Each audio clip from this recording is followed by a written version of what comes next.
ఈనాటి లోతైన విశ్లేషణకు స్వాగతం. మనిషి మనసు అనేది అంతుచిక్కని ఒక మహా అరణ్యం లాంటిది. అవును, అక్షరాలా అంతే.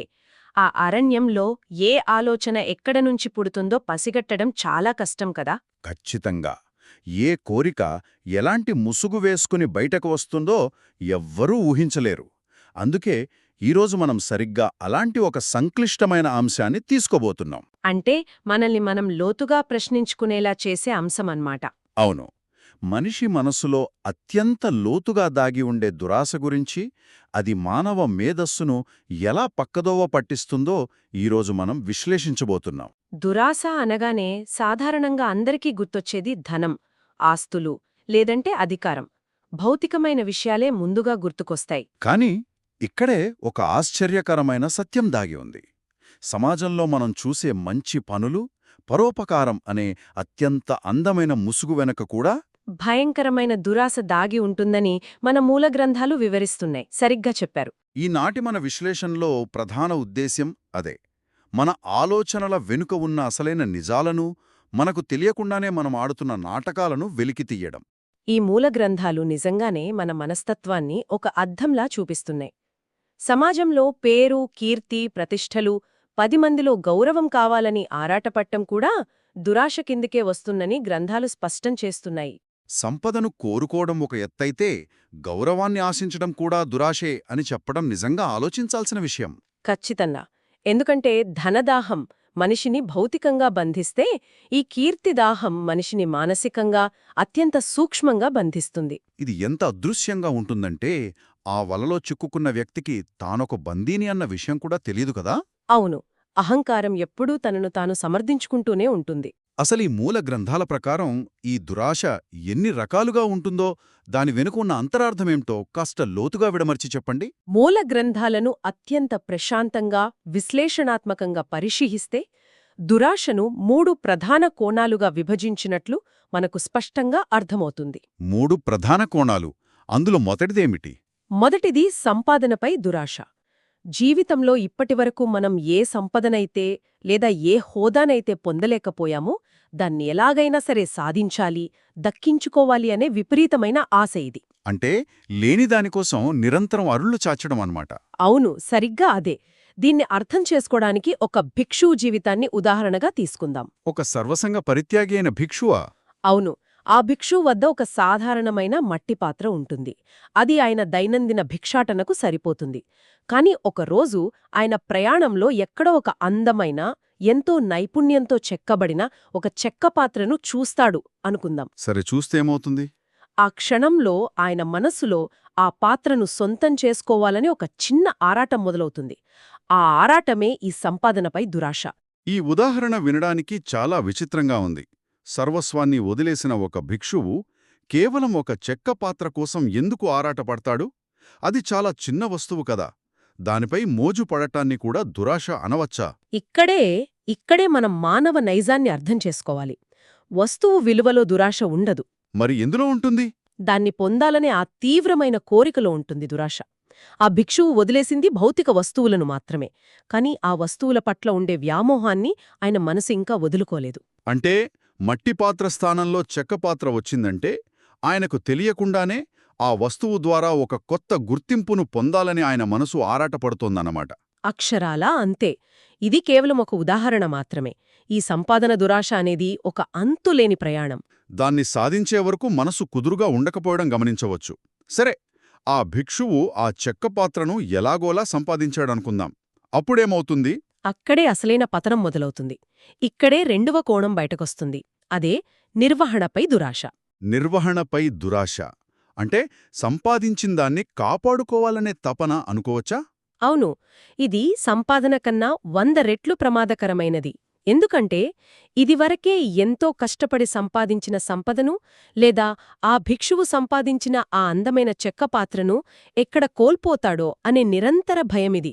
ఆ భయంతోనే దాన్ని ప్రాణప్రదంగా కాపాడుకోవాలనే అత్యాశ మనిషిని నిద్రపోనివ్వదు. ఖచ్చితంగా. ఆ భిక్షువు తన దైనందిన ధ్యానాన్ని, ప్రశాంతతను వదిలేసి ఆ పాత్రకు ఎక్కడ పగులు వస్తుందో, రాత్రిపూట ఎవరైనా దాన్ని ఎత్తుకుపోతారేమో అనే నిరంతర భయంలో బతకడం ప్రారంభిస్తాడు. అంటే తాను దేన్నైతే సొంతం చేసుకున్నాడో అదే వస్తువు ఇప్పుడు ఆయన ప్రశాంతతను సొంతం చేసుకుంటోందన్నమాట. అవును. ఇది చాలా స్పష్టంగా గమనించాల్సిన విషయం. మనం వస్తువులను అనుభవిస్తున్నామనుకుంటున్నాం, కానీ అంతిమంగా ఆ వస్తువులే మన మనశ్శాంతిని హరించివేస్తాయి. సాధించిందాన్ని కాపాడుకోవాలనే తపన కూడా ఒకానొక దశలో భయంగా, ఆ తర్వాత దురాశగా మారుతుందన్నమాట. చాలా లోతైన విశ్లేషణ ఇది. మరి మూడవ రకం దురాశ ఏమిటి? మూడవటి అనుభవంపై దురాశ. అనుభవంపై దురాశ అంటే ఒక సంపదను నిరంతరం అనుభవించాలనే కోరిక? అవును. ఒక సంపదను గాని, పేరు ప్రఖ్యాతులను గాని నిరంతరం అనుభవించాలనే అంతులేని కోరిక ఇది. ఆ చెక్కపాత్రలో భోజనం చేయడం ఒక అవసరం మాత్రమే. నిజమే, ఆకలి తీరితే చాలుగదా. కాని ఆ భిక్షువు మనస్సు ఆ పాత్రకే పరిమితం కాదు. ఆ అందమైన పాత్రలో రోజూ అత్యంత రుచికరమైన ఆహారాన్ని మాత్రమే భుజించాలని, ఆ అనుభవాన్ని వదులుకోకూడదని ఆశించడం ఈ కోవలోకి వస్తుంది. అంటే మామూలు ఆహారం పడితే ఆయన మనసు దాన్ని స్వీకరించదు. స్వీకరించదు. ఈ మూడు కోణాలు మానవ బలహీనతలను అడుగడుగునా ఎలా శాసిస్తాయో మనం గమనించవచ్చు. ఇది ఒక చక్రం లాంటిది. భౌతిక ధనాన్ని వదిలేసినవారు కీర్తి కోసం, కీర్తిని వదిలేసినవారు మరొక మానసిక అనుభవం కోసం ఈ మూడు రకాల దురాశలకు లోనవుతూనే ఉంటారు గదా. ఖచ్చితంగా. ఈ మానసిక చక్రం నిరంతరం తిరుగుతూనే ఉంటుంది. ఈ మూడు కోణాల విశ్లేషణ వింటుంటే మనిషి మనసు ఎంత సంక్లిష్టమైనదో అర్థమవుతోంది. ఇక్కడే ఈనాటి చర్చ అత్యంత ఆసక్తికరమైన ఘట్టానికి చేరుకుంటోంది. అవును. ఇక అసలైన విషయానికి వద్దాం. మన మూల గ్రంథాలు పరోపకారం గురించే ఒక అద్భుతమైన విశ్లేషణని అందించాయి. పరోపకారం, సమాజసేవ అనేవి మానవత్వానికి ప్రతీకలు, అత్యుత్తమ లక్షణాలు అని మనం నమ్ముతాం. సమాజంలో ఎవరైనా మంచి పని చేస్తే వారిని ఎంతో గౌరవిస్తాం. అవును, కాని అలాంటి పవిత్రమైన లక్షణాల వెనుక కూడా స్వార్థం, దురాశ ఎలా దాగి ఉంటాయో వివరిస్తే బావుంటుంది. అసలు ఒక మంచి పని వెనుక దురాశ ఉండటం సాధ్యమేనా? ఇది మనస్తత్వశాస్త్రంలోనే అత్యంత లోతైన విశ్లేషణ అని చెప్పవచ్చు. ఒక మనిషి మనసు తనను తాను ఎలా మోసగించుకుంటుందో ఈ గ్రంథాలు పూసగుచ్చినట్లు వివరించాయి. అది ఎలా జరుగుతోంది? ఈ ప్రక్రియ ఒక 4 దశల మానసిక చక్రంలా పనిచేస్తుంది. ఇందులో మొదటి దశ అసూయ మరియు పుట్టుక. అసూయ మరియు పుట్టుక. దీనికి ఒక ఉదాహరణ చెబుతారా? ఇందాకటి భిక్షువునే తీసుకుందాం. ఆ భిక్షువు గ్రామాల్లో పర్యటిస్తున్నప్పుడు అక్కడున్న ఇతర సన్మార్గులకు లేదా నిస్వార్థంగా మంచి పనులు చేసే తోటివారికి గ్రామస్తుల నుండి దక్కే అపారమైన గౌరవ మర్యాదలను గమనిస్తాడు. ప్రజలు వారి పాదాలకు నమస్కరించడం, వారిని కీర్తించడం చూస్తాడు. ఆ కీర్తి, ఆ గుర్తింపు తనక్కూడా కావాలనే ఆశ పుడుతుంది. లోలోపల ఒక రకమైన అసూయ మొదలవుతుంది. ఒక సన్యాసి మనస్సులో అసూయ పుట్టడం సహజమే అంటారా? అంటే ఆ భిక్షువుకి కావలసింది ఆ సన్మార్గులు చేసే సేవ కాదు, ఆ సేవ వల్ల వారికి వస్తున్న కీర్తి ప్రతిష్టలు అన్నమాట. అవును, అక్షరలా అంతే. మానవ సహజమైన భావోద్వేగాలు ఎవరికైనా ఉంటాయి. కాని వెంటనే రెండవ దశ మొదలవుతుంది. అదే అణిచివేత. అణిచివేత అంటే ఆ అసూయను బయటికి రానివ్వకుండా ఆపుకోవటం. ఒక భిక్షువుగా సన్యాస జీవితం గడుపుతున్న వ్యక్తిగా ఆ కీర్తి దాహం సరియైనది కాదని ఆయనలోని వివేకం హెచ్చరిస్తుంది. కీర్తి కోసం ఆరాటపడటం తన నియమాలకు విరుద్ధమని గ్రహించి ఆ ఆలోచనను తప్పుగా భావించి తన మనస్సు పొరల్లోకి అణిచివేస్తాడు గదా. ఖచ్చితంగా. ఆ క్షణానికి ఆ దురాశ సమసిపోయినట్లు పైకి కనిపిస్తుంది. ఆయన తనను తాను జయించినట్లు భావిస్తాడు. ఇక్కడే నాకు చిన్న సందేహం కలుగుతోంది. మనసులోని చెడు ఆలోచనను గుర్తించి దాన్ని అణచివేయడం మంచిదే కదా. ఒక తప్పుడు కోరికను నివారించడం గొప్ప లక్షణం. మరి ఇక్కడ ప్రమాదం ఎక్కడుంది అని గ్రంథాలు చెబుతున్నాయి? అక్కడే, సరిగ్గా అక్కడే ఉండి మనసు ఆడే అసలైన మాయ. అణచివేయబడిన కోరిక ఎన్నటికీ నశించిపోదు. నశించిపోదా? మరి ఏమవుతుంది? అది కేవలం తన రూపాన్ని మార్చుకుంటుంది. కోరికను వేరుతో సహా పెకలించకపోతే అది వేరొక రూపంలో మొలకెత్తుతుంది. ఇదే మూడవ దశ. దీనిని మారువేషం అంటారు. మారువేషం అంటే ఈ కీర్తిదాహం కొత్త రూపం తీసుకుంటుందన్నమాట. అవును. చాలా కాలం తర్వాత ఆ అణిచివేయబడిన కీర్తిదాహం నేరుగా బయటకు రాదు. ఇతరుల శ్రేయస్సు కోసం కష్టపడాలనే ఒక కొత్త కోరిక లేదా పరోపకారం రూపంలో అత్యంత అందమైన మారువేషం వేసుకుని బయటకొస్తుంది. ఆ భిక్షు మనసులో ఉన్నట్టుండి సమాజం కోసం ఏదో చేసేయాలి, ప్రజల కష్టాలు తీర్చాలి అనే ఒక ఉద్ధృతమైన ఆవేశం కలుగుతోంది. వాస్తవానికది పరోపకారం కాదు. పరోపకారం కాదు, పాత కీర్తిదాహమే సమాజసేవ అనే కొత్త బట్టలు వేసుకుని వచ్చింది. అంటే అహంకారం తనను తాను అత్యంత అందంగా సమర్థించుకుంటోందనమాట. తాను కోరుకున్నది దురాశ అని తెలిసినప్పుడు మనసు దాన్ని తిరస్కరించింది. కానీ అదే దురాశ సమాజసేవ అనే అందమైన వస్త్రాలు ధరించి వస్తే మనసు దానికి ఎర్ర తివాచీ పరిచి స్వాగతం పలికింది. వినడానికి చాలా ఆశ్చర్యంగా ఉంది. అవును, దీన్నే 4వ దశయైన లొంగిపోవడం అంటారు.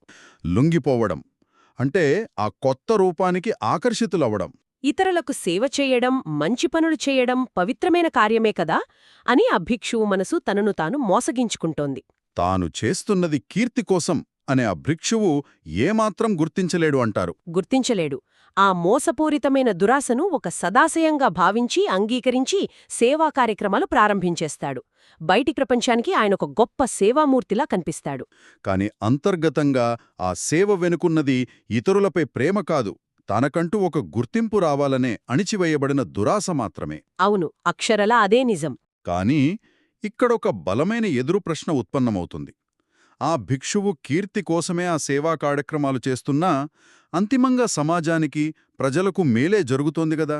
అంటే సాయం అందుతోంది కదా అంటారు. అవును, ఒక ఆకలితో ఉన్న వ్యక్తికి అన్నం దొరుకుతోంది, రోగికి వైద్యం అందుతోంది. అలాంటప్పుడు లోపల ఉద్దేశం ఏదైతేనేం, బయట జరిగే సాయం ముఖ్యం కదా అని ఎవరైనా వాదించవచ్చు. దీనికి మూల గ్రంథాలు ఏం బదులిస్తున్నాయి? ఉద్దేశం ఎందుకంత ముఖ్యం? చాలా లోపైన వాదన ఇది. బాహ్యంగా చూస్తే సాయం జరిగినట్లు అనిపించవచ్చు. కాని ఉద్దేశ్యం స్వార్థపూరితమైనప్పుడు ఆ సేవ స్థిరంగా ఉండదు. స్థిరంగా ఉండదా? అంటే అది పరిస్థితుల మీద ఆధారపడి ఉంటుందా? అవును, అది షరతులతో కూడుకుని ఉంటుంది. కీర్తిని ఆశించి చేసే సేవ కేవలం ప్రశంసలు దక్కినంత కాలమే కొనసాగుతుంది. ప్రశంసలు ఆగిపోతే ఆ సేవ కూడా ఆగిపోతుంది. ఓహో, అంటే ఆ సేవ వెనుక ఉన్న ఇంధనం ప్రశంసలు మాత్రమేనన్నమాట. ఖచ్చితంగా. అందుకే నిజమైన పరోపకారానికి, ప్రతిష్ట కోసం చేసే సహాయానికి మధ్య ఉన్న వ్యత్యాసాన్ని గుర్తించడం చాలా అవసరం. ఈ సందిగ్ధతను తొలగించడానికి మూలగ్రంథాలు ఒక స్పష్టమైన కొలమానాన్ని, ఒక అద్భుతమైన గీటురాయిని అందించాయి. ఆ గీటురాయి ఏమిటి? ఇద్దరు వ్యక్తులు ఒకే రకమైన సహాయం చేస్తున్నప్పుడు వారి మనసులోని ఉద్దేశ్యాన్ని బయటి ప్రపంచం ఎలా పసిగట్టగలదు? ఆ గీటురాయి మరేదో కాదు, ప్రచారం లేదా చూసేవారున్నారా లేదా అన్నదే దీనికి అసలైన కొలమానం. చూసేవారు ఉన్నారా లేదా అనేదే అసలు పరీక్ష అన్నమాట.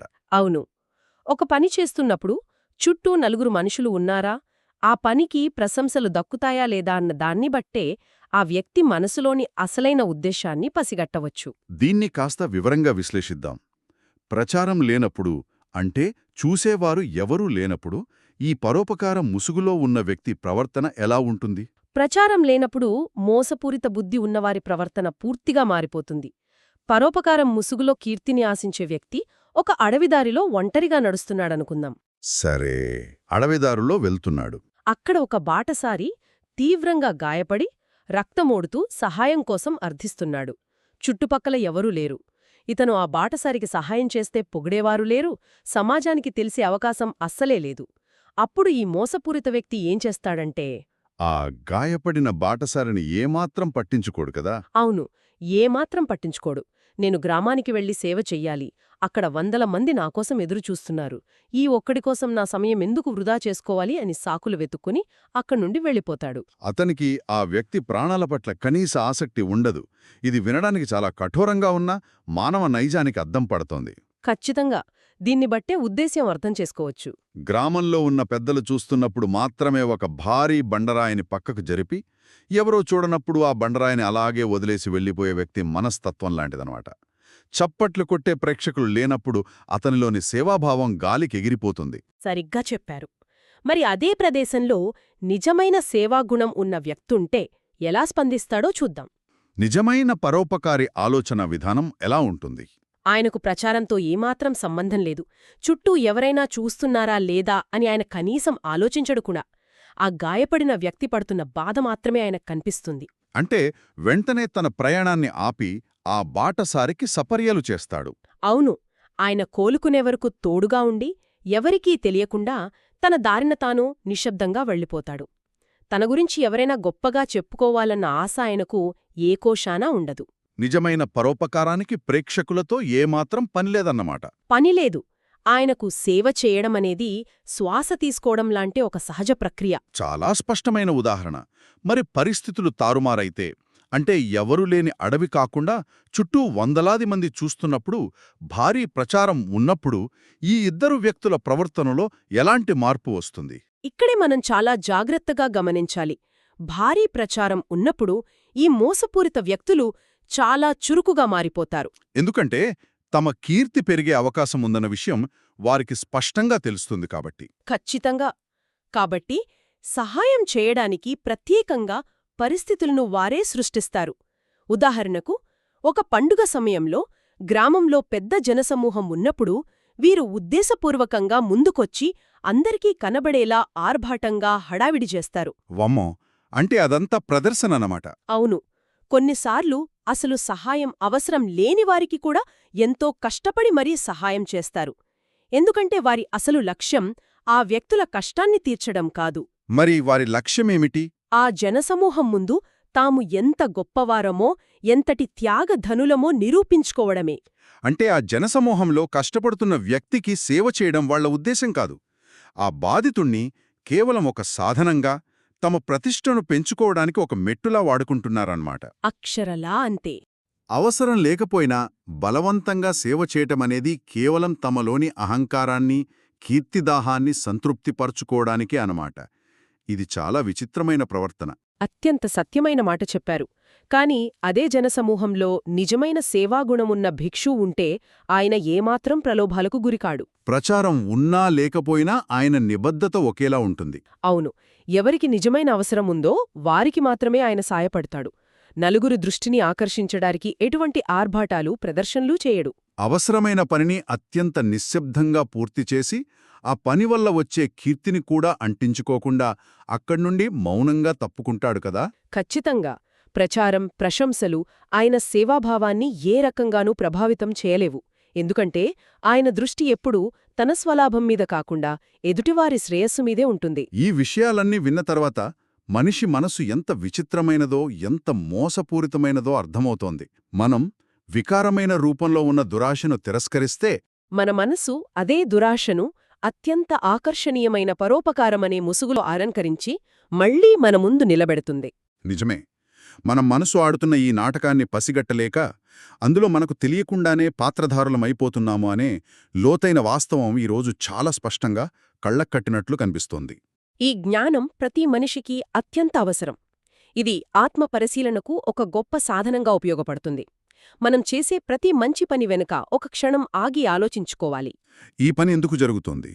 నలుగురు చూసి మెచ్చుకోవాలనా, లేక నిజంగా ఎదుటివారి అవసరం తీర్చాలనా అని ప్రశ్నించుకోవాలి. అవును. అడుగడుగునా మన అంతర్గత ఉద్దేశాలను ప్రశ్నించుకునేలా, మనలోని చీకటి కోణాలను వెలుతురులోకి తెచ్చేలా ఈ ప్రాచీన జ్ఞానం ఎల్లప్పుడూ ఒక దారి చూపే దీపంలా నిలుస్తుంది. దురాశను జయించడం అంటే దాన్ని అణిచివేయడం కాదు, దాని అసలు రూపంలో గుర్తించగలగడం అని అర్థమవుతోంది. ఖచ్చితంగా. గుర్తించినప్పుడే నిజమైన మార్పు మొదలవుతుంది. ఈనాటి చర్చ ఆలోచనా విధానాన్ని పూర్తిగా కుదిపేసేలా ఉంది. ఈ మొత్తం విశ్లేషణలోని ముఖ్యాంశాలను సంక్షిప్తంగా గుర్తుచేసుకుంటే, దురాశ అనేది కేవలం ధనాన్ని, వస్తువులను కూడబెట్టుకోవడం మాత్రమే కాదు. సమాజంలో కీర్తి, గుర్తింపు కోసం ప్రాకులాడటం కూడా దురాశ కిందకే వస్తోంది. అవును. ఈ కీర్తిదాహం ఎంత సూక్ష్మమైనదంటే అది మనకు తెలియకుండానే మన ఆలోచనలను పక్కదోవ పట్టించి సమాజసేవ, పరోపకారమనే పవిత్రమైన ముసుగులో తనను తాను రక్షించుకుంటుంది. ఇది ఎల్లప్పుడూ గుర్తుంచుకోవాల్సిన అతి ముఖ్యమైన సత్యం. నిజమైన నిస్వార్థ సేవకు ప్రేక్షకులు అవసరం లేదు.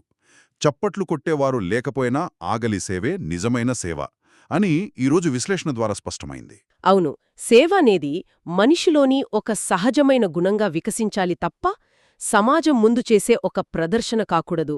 ఎప్పుడైతే ఆ ప్రదర్శన కోసం ఆరాటపడటం ఆగిపోతుందో అప్పుడే మనిషిలో నిజమైన, నిస్వార్థమైన పరోపకార గుణం మేల్కొంటుంది కదా. ఈ సత్యాన్ని గ్రహించిన నాడు సమాజంలో ఎన్నో మార్పులు వస్తాయి. ఈ లోతైన విశ్లేషణను ముగించే ముందు ఒక బలమైన ఆలోచనను వదిలిపెట్టడం సముచితంగా ఉంటుంది.